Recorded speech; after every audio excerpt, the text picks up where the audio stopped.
Good morning. My name is Alexander Mathai. This video is in the context of my time as an assistant civil engineer with the Metropolitan Water Reclamation District. I spent about a little over 100 days as an assistant civil engineer working in the construction field office in Schaumburg and in Wheeling, working primarily on a sewer relining project, working with Michael's Construction, who is a great contractor, and I've had great experiences with them.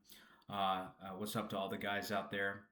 But I was unable to continue, and Metropolitan Water Reclamation District is denying my unemployment insurance, characterizing it as a voluntary withdrawal.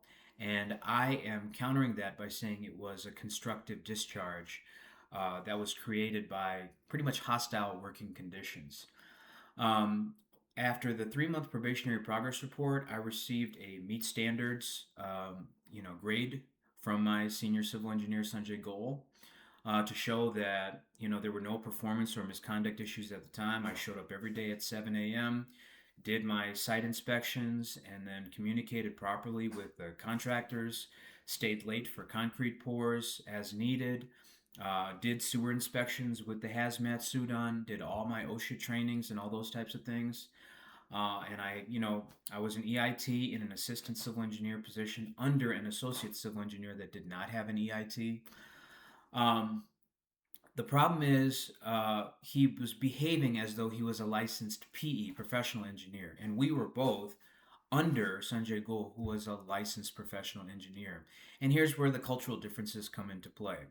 There was a lot of times where that associate unlicensed civil engineer used his nepotism because his parents were previous employees of the institution of the district to wield undue influence both on me as technically a subordinate, which is not a big deal, but also to challenge the authority of a licensed PE who was of Indian descent, and that had racial animus to it. So I did not do it via email during that time, but I brought those concerns up to the PE directly, Sanjay Goel. I said, "Hey, I'm not comfortable with this," and he acknowledged it and received it, but he did not run that up the flagpole.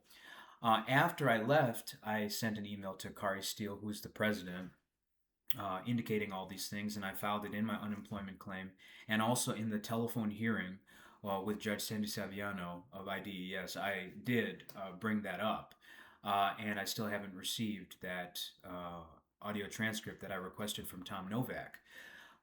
So that associate repeatedly challenged the authority of the senior civil engineer, who was a licensed PE, and that creates a tense, unstable field office environment that myself and so many other, Indians and South Asians and minority engineers probably deal with the same type of thing. And that ruins, if it's a private company, you have the right to ruin your own company. But when you're working for the county, when you're working for a government agency, you're responsible to the people that pay the tax dollars for your budget. And so you can't operate, you can't just have a DEI meeting once every month and say, we did this many hours and this many, that's not going to be sufficient, okay? The letter in the law and the spirit of law are two different things. And this is a person who also had tremendous resentment towards, traditional Christian upbringing, even though he was a member of Harvest Christian Academy. And he used his negative experiences with that to create additional undue influence on my mood and my, office space. And, we only got a 30-minute lunch. And, in addition to that, he was assigning more and more complex, payout assignments in addition to the heavy schedule workload that I was doing. And I brought all this up in the unemployment claim, and it was denied nonetheless, which screams outside influence. And I didn't understand where it was coming from until I realized Dan Pogorzelski was a sitting commissioner of MWRD, and Agnes Pogorzelski is my landlord's representation, as well as possibly the representation of MGD property specialists here in Rolling Meadows.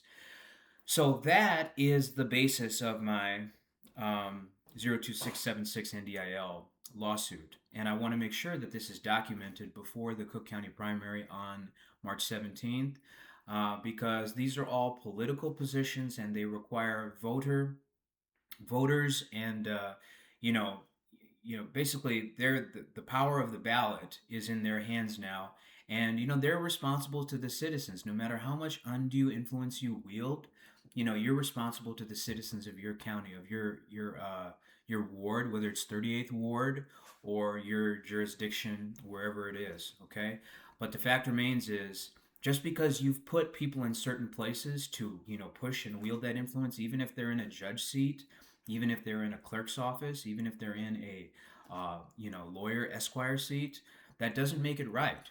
And to the Indian American diaspora, all of you who have been pushed into an engineering field or a medical or a pharmaceutical field because your parents pressured you into that, they're trying to create a better life for you, but it's our job to make sure that our gifts are recognized and properly stewarded. And we don't have to be, slaves to this aggressive, um, targeting and undue influence in these confined spaces. So I don't want to bore you with too many details. MWRD and IDES, specifically Tom Novak and the higher ups at IDES, the Cook County Board of Commissioners, I think that my case for unemployment insurance is reasonable, and I'd like to be considered somebody that was subjected to religious discrimination, a hostile work environment, which led to a constructive discharge rather than a voluntary leave or voluntary dismissal. Okay, so the representation, Liam Reardon, did not even show up on the telephone hearing or appeal. So if you have nothing to hide, you should have nothing to worry about. And so that coordinated with all the other documented interference from Rolling Meadows Police Department, Elgin Police Department, coordinating with the FBI, the Cook County Sheriff in the middle of a eviction hearing process. That's too much. Okay, so right before Cook County primary elections, I want everybody that's headed to the ballots to know that this is happening in Cook County. And I think we need to take a very, very hard look at Dan Pogorzelski's use of the MWRD commissioner seat to coordinate with Agnes Pogorzelski and MGD Properties, as well as the local police departments, because this is not the way that you treat American citizens or Cook County residents. And I want it to stop now. Okay?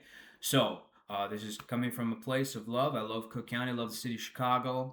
I love all the suburbs, even though there are some bad actors, and I think we can change this for the better. So let's do it. Thank you very much. Alexander Mathai, Texas Movement International, Hero by Texas Movement, Texas Movement Media, and Texas Movement Performance, signing off. Thank you very much again. Bye-bye.